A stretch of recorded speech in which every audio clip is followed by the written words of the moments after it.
Hello, everybody that's jumping in today for Wellbeing Wednesday. I hope your day is going really well. We'll just give everybody a couple of seconds to roll in and then we'll get moving.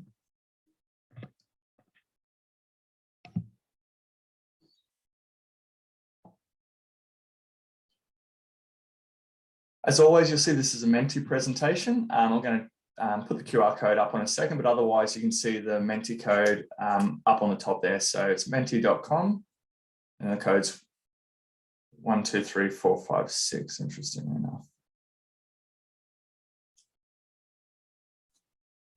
Okie dokie. So thanks everyone again for joining yet another Active and Thriving Wellbeing Wednesday on the last Wednesday of every month. And today's topic is set up for success, planning your perfect daily routine. So it's all about habits. So as you know, when we do these sessions, we'll always add more content into the Active and Thriving platform as well for you to access on this topic area. So feel free to jump into the library section after we go through this session.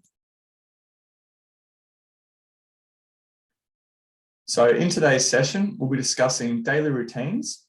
We'll look at why they are beneficial, learn how to do a routine audit, and then construct a routine roadmap by using the start, stop, and keep approach. And that'll be specific to the things that you want in your daily routine. Then we're going to review some tips to make a new habit stick.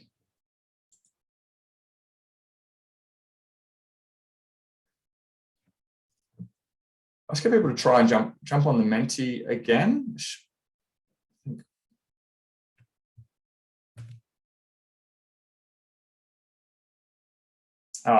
Thanks, Luke. I've got the wrong code up on the screen. So I'm just going to put it in the chat for everybody.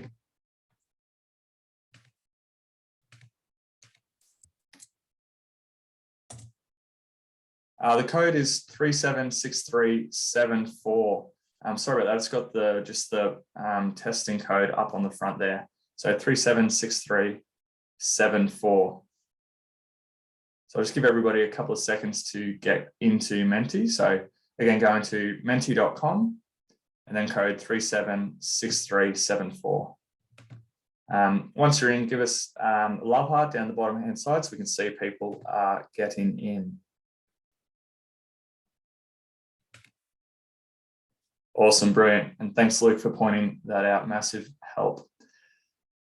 So what is a daily routine?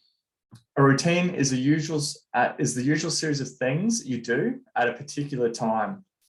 So beyond similarities, lifestyles vary and different people spend their days differently. For example, urban people live differently to rural people. There's differences in the lives of the rich and the poor, or between labourers and knowledge workers. And that goes beyond just their working hours as well. Children and adults also vary in the way that what they do and how they do it each day. Many people reject routines because they'd rather be adventurous, go with the flow, and keep their schedules open-ended. They want to be free spirits. But there's something to be said about keeping a routine. It can improve overall health, well-being, and productivity. And after all, we are creatures of habits. We like to do the same thing at the same place at the same time. When we think about routines, they might not be time or task orientated, which outlines how rigid or flexible that routine might be. Let's take walking for an example. A task-based routine is in which I would walk 3 kilometers each morning. It provides flexibility for the timing to account for other things I might be doing each and every day. While a time-based routine, it might be that every morning at 6:30 a.m., I walk 3 kilometers. This is more rigid, but provides greater specificity to the routine. So in practice, depending on the habit, it's good to have a little bit of both, some time-based and some task-based habits to give you structure and a little bit of flexibility to do the things you want to do. Additionally, your routine might be continuous or intermittent. You might have the same daily routine for some days or different for others. I think a lot of you can relate to this when we think about weekdays or work days versus weekend. Typically, a Monday routine is quite different from a Sunday routine, but there will be parts that you can find benefits of keeping them similar, such as your sleeping habits, such as your hygiene routine, things like that you do every day, you're more likely to stick with them if you keep that in that time-based focus.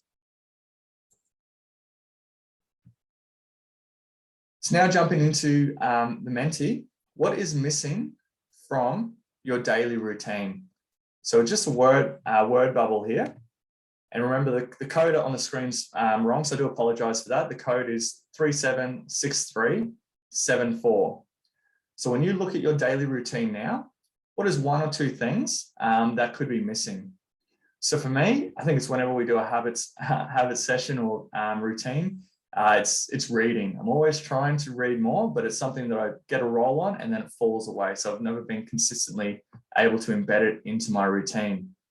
On a very good run at the moment now, though, because I've had some mates that are having the same sort of problem, and we've actually started a book club. And our first book we're reading is actually really good. It's called Drive. It's about motivation, and it's a lot about those intrinsic motivators versus extrinsic motivators. All right, awesome. We've got some great things that are missing from our routines at the moment. So getting enough quality sleep, moisturizing, yeah, I can relate to that. Consistency with exercise are probably a lot of these routines that are, or habits that are on the screen here. Reading, tidying up, positive coping and meditation. Meditation's come up quite a few times. And then just taking a moment to stop and breathe.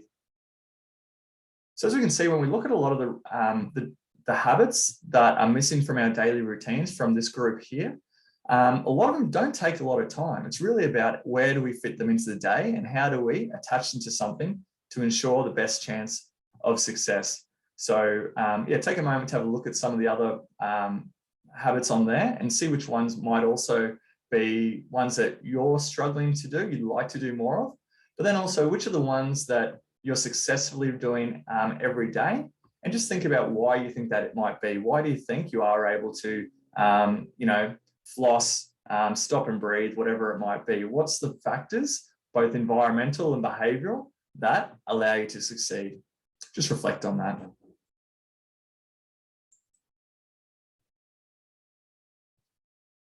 So daily habits may vary depending on each person. They may include such things as water consumption, exercise, personal development, or eating healthily. No matter the case, these small activities form a daily routine according to which you're going to function by. And a daily routine determines how we work, how our relationships look, and what we still need to improve or change to become better or more like the person we'd like to be more. Both at work and also in your personal lives, it's all part of routine. So what are the benefits of routine? There's plenty. So it's increased productivity, and you probably know this yourself. It's when you've got all the time in the world, you get nothing done. But when you've got a routine or you've got a really well-structured to-do list or agenda or itinerary, that's when you're able to fit a lot in. And that follows through to the next one where you're more intentional with your time. You have things allocated that are important to you, and therefore you don't spend the day, and this is lazy Sundays on my own behalf, just scrolling through Netflix and just wondering where the day went. It can provide a more balanced life because you are actually factoring in all of the things that mean a lot to you, and you've got time in your calendar, time in your daily diary to make sure that it's part of what you are and therefore part of what you do. And the routines allow you to prioritize basic needs. So the things that you mentioned you're not getting enough of, which might be sleep, exercise, nutrition or healthy nutrition, your mental well-being, and more. And then it's about achieving incremental improvements. So thinking about the compound effect. You're not going to become healthy off one exercise session or one healthy meal. It's about consistency of that over an extended period of time. So having those behaviors as part of your routine is going to give you a far better chance of long-term success and embedding those practices as a typical behavior for you as well. So that's a key takeaway also, is thinking about that compounding effect of the little habits you do every day.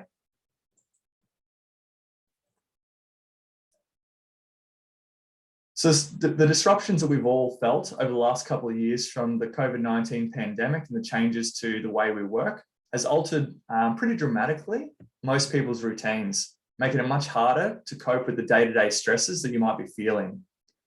This lack of structure can be exacerbated, giving us feelings of distress and make you pay more attention to the source of the problems, the things that aren't going right.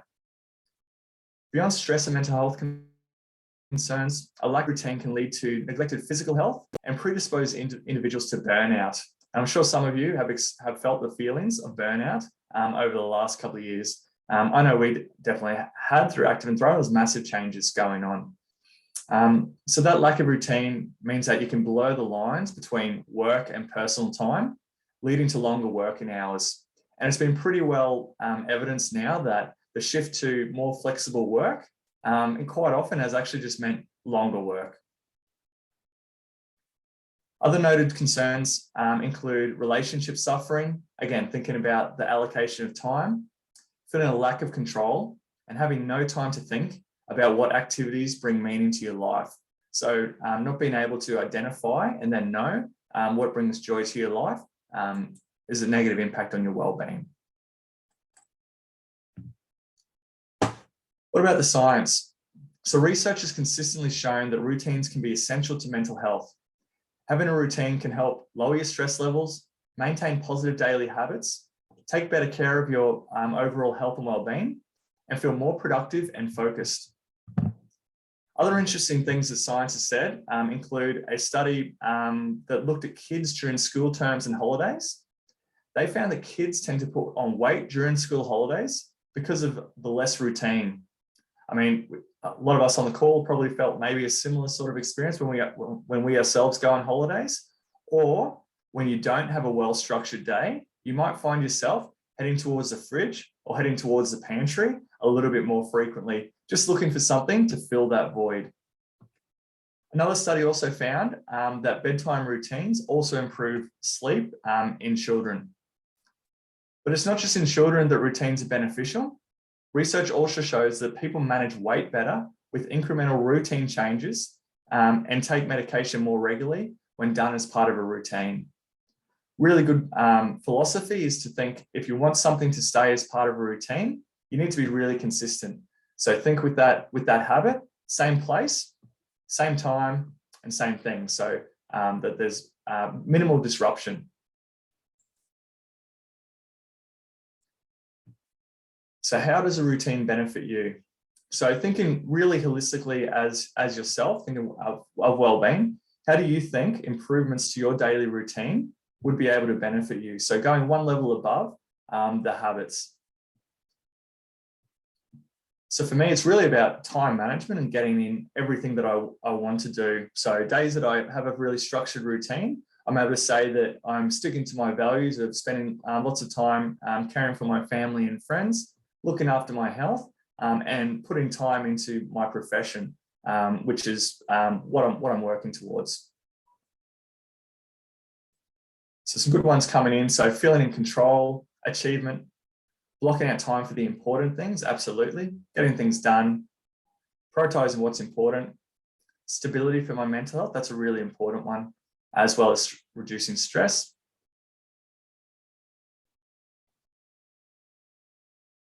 Great responses coming in.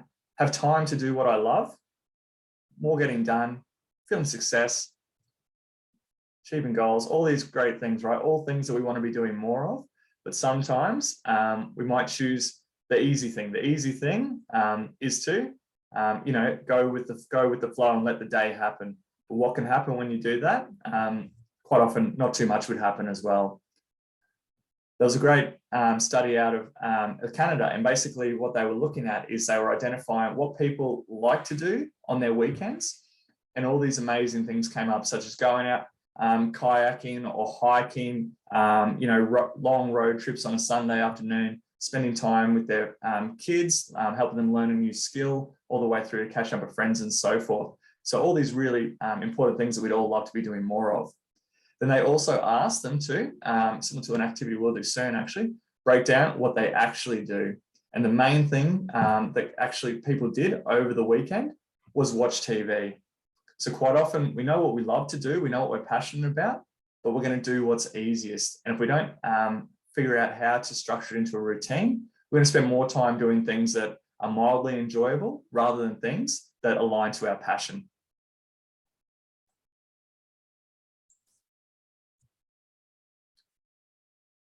So take a moment now just to reflect on where you are right now, thinking about the things from the earlier slide that you'd like to add to your routine, and just share what's stopping you from changing your routine right now.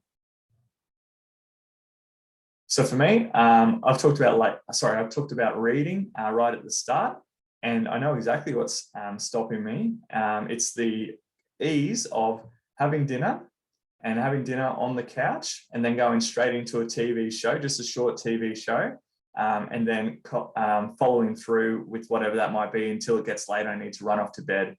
Rather, my ideal state would be to have dinner, maybe watch just one TV show or none, and then spend the last half hour before bed reading a book. So yeah, I know exactly what my blocker is. And yeah, that's what's coming up here as well. We've got laziness and motivation, cold weather for sure, a little bit more challenging to get out and about on a cold, dark day than a beautiful sunny day. But yeah, it's about changing the mindset. Cold, dark days can be beautiful too. COVID, distractions, family, absolutely, and it's that time management and priorities. And our priorities do change at different life events as well. We don't always have as much me time as we might like. Convenience, we're obviously in winter, weather's coming up a fair bit for sure, and Netflix doing us all in. Again, thanks for sharing openly with that. I appreciate the engagement. So let's get practical about it. A recommended approach when considering your daily routine is develop a routine roadmap. And a routine roadmap is not about planning absolutely every minute, but instead prioritizing the daily activities that are important to you. And this approach provides you with a fair bit of flexibility, and it's entirely individual as well, knowing that each of our priorities are going to be different, our focus areas. So it's about what is meaningful to you. So I encourage everybody right now to play along and get out a piece of paper or a couple of bits of paper and draw 3 boxes and label them: morning, afternoon, and evening. So by breaking them up into 3 parts, you can review your current behaviors. You could also think about it for other key milestones in your day as well. So you might consider before work. So everything you do before work would go into that one, before lunch, before dinner, and then before bed. So that'll be 4 boxes there if that's how you consider your day. But this is a great way to practice the activity. So now consider a standard weekday. Why don't we use today and identify your current daily habits for each section. So morning, afternoon, and evening. And be honest with yourself. These are activities you currently do, not the ones that you want to do. So take a moment now to work through that. We won't spend too much time on it, but just get a good recollection of what's going on there.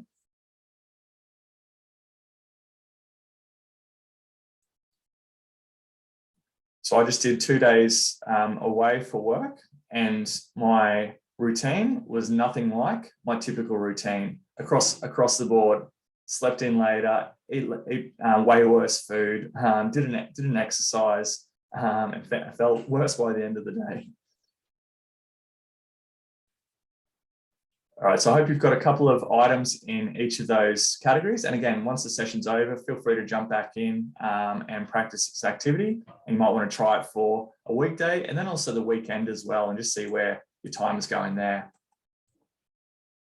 So step 2 is the routine roadmap. So now on a fresh bit of paper, draw 3 more boxes and label these start. So start doing, keep doing, and stop doing.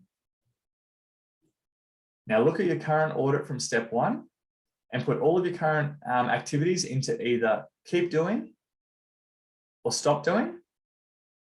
Now consider those things that you wanted to start doing. So I spoke about reading. It's also meditation is something that I'm very on the bike, off the bike with. So it could be something physical. It could be sleep, exercise, healthy meals, water, whatever it is. Think about things you want to start doing and then add them into the start doing section there. Most important thing is to make sure it's important to you. And that could be socializing. It could be catching up with a friend over the phone, or starting a new hobby. Managing your finances really is up to you. So the key is we want you to succeed. So don't just choose a lot of things, everything under the sun that you know is what good looks like, because it'll just be too many. Think about just 1 to 3 so that you can focus on making sure that you ingrain them as a habit before starting something new. So this is a living document. You don't need to get it perfect right now. You can continually move these pieces of jigsaw puzzle around.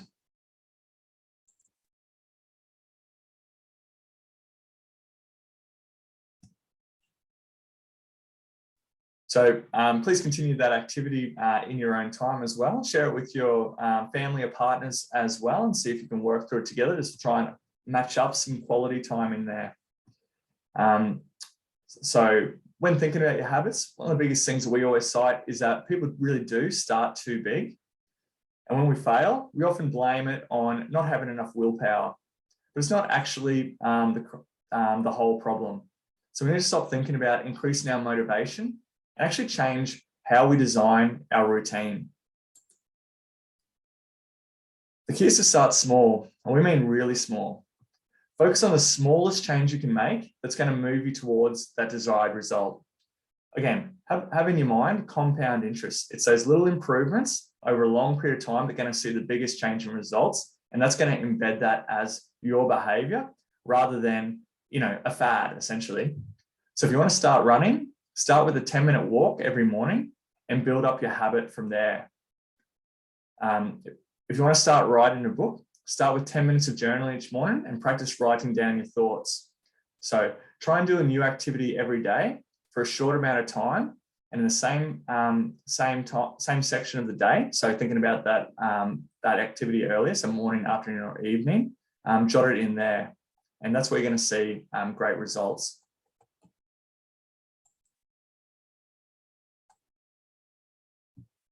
So some of you might be familiar with this. We do bring this slide out quite a bit. It's the habit recipe. So there are some tricks you can use to make the new habit stick. And this one's from BJ Fogg from Stanford University, and it's called habit stacking. And it's one of the most commonly referred to behavior change tools. Again, with this idea of thinking about tiny habits. So the thing to do is first identify your anchor. This is an existing habit that you already do every day that will remind you to do the new, again, tiny behavior. Secondly, identify what that new behavior is and make sure that you have reduced it to the smallest change you can possibly make. And then lastly, and this is one people struggle with, but it is key to success, trick your brain into really enjoying the new habit by celebrating the result. This releases dopamine and serotonin to ensure a positive experience and increases the likelihood of success. Excuse me.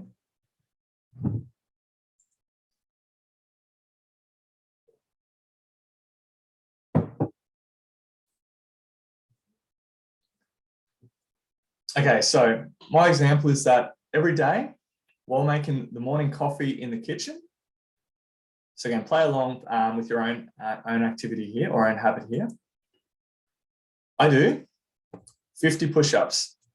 Now, I definitely didn't start with 50 push-ups. I started with just one. Once I did one push-up each day while my coffee was getting made, I changed it to 5, then 10, now 50.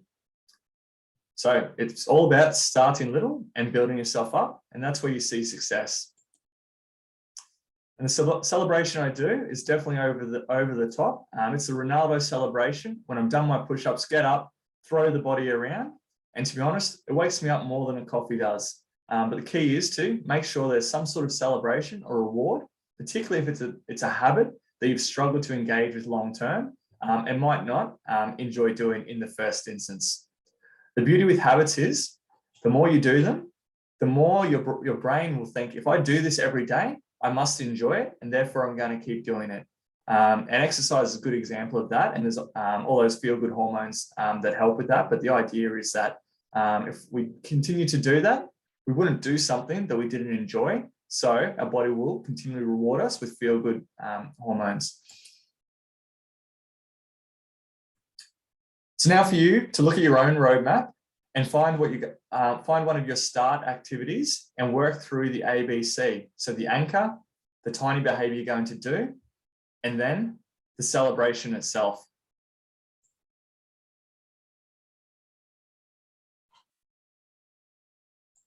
So again, just with that one, maybe write this one down. So see the top sentence at the top. After I, what your anchor moment would be. So it's something you already do every day.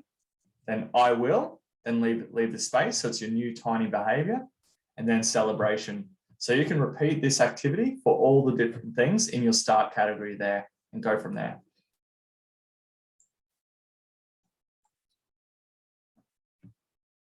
So what about when we want to break a habit? For your stop doing, we can consider the following changes. First, know why you want to change the habit. Why is it negative and why is it important to you? Next, identify the anchor moments in your day that lead to the habit and see if you can remove them. And if you can't remove them, look at those anchor habits and consider what you can swap out and swap in.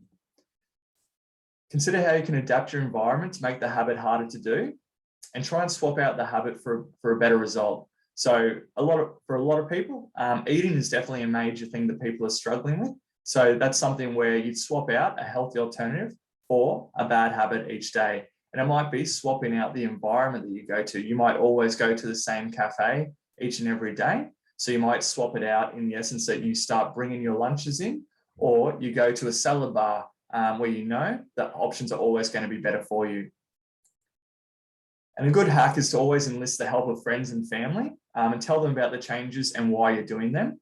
You never know, that might also inspire them to come along with you for the ride also. And that's where I'm at with my book club.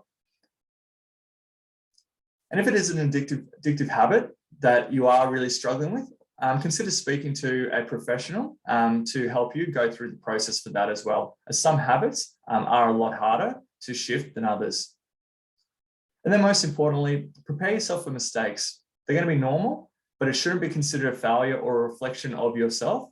After a slip up, consider the events and the environment and the anchors around it that led to that negative habit, and what changes you could make to ensure you've got a better chance of success when you restart that new desired habit.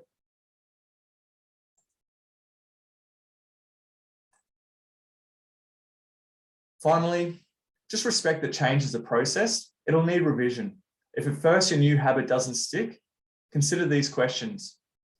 Maybe your tiny habit wasn't tiny enough. Can you actually break it down to even a smaller piece? Maybe the anchor moment would work better at a different time of the day, or a different celebration might reinforce your achievements better. So maybe the habit didn't align with what you truly value. Are you doing it for yourself or someone else? We're far more likely to succeed if we're doing something that aligns for our own values.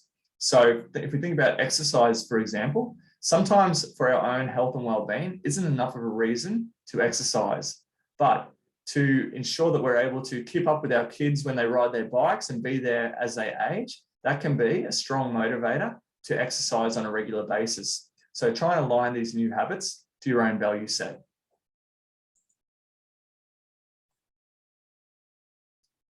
So remember the routine roadmap. Step 1, know your routine. Again, think about what's your weekday routine versus your weekend routine. They're different, so they're going to need a different roadmap. Step 2, think about the start, keep, and stop. Then apply the habit stack. Step 4, stop habits by increasing the difficulty. So by making things harder to do, you're less likely to do them. A really good example is mobile phone usage in cars, which nobody should be doing, but it does happen. So a good way to stop people using their phone while driving is make that habit hard. It's very easy to pick up your mobile phone from your center console. It's very hard to pick up your mobile phone if you put your phone in your backpack or in your handbag into the back seat. So removing the temptation. And then review your progress. And when you nail those habits, start to look at the ones you want to start doing and add more into that list. Slowly but surely, you'll have the perfect daily routine for you.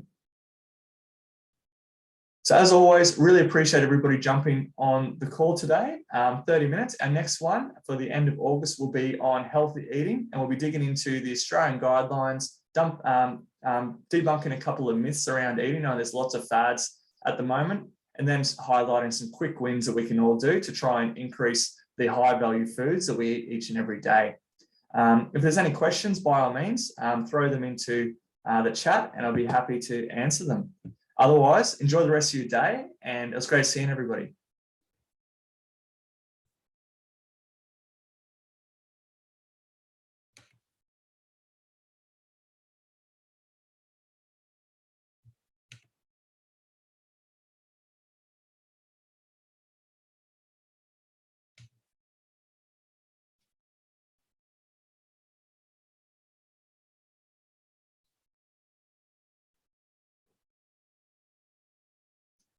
All right, and if any of your colleagues missed the presentation, we will be uploading this into the Active and Thriving app as well in the library.